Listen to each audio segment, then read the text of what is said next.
If you wake up tired and you just get bad sleep no matter what, it might be because you're suffocating in your sleep, aka snoring or mouth breathing. Mouth breathing sucks. Everybody knows that. Andrew Huberman confirmed it.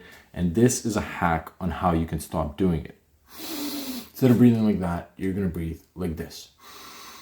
It changes life. It will change your life. It will change your life. It changed mine. So please give it a try. We're doing a huge discount right now. $20 a box. We are based in Vancouver, Canada, and we truly care about this product and we want you to have it. So it's only $20 right now. And if you don't have $20, DM me and I will make it 15. How about that? I just came up with that, but we'll do it.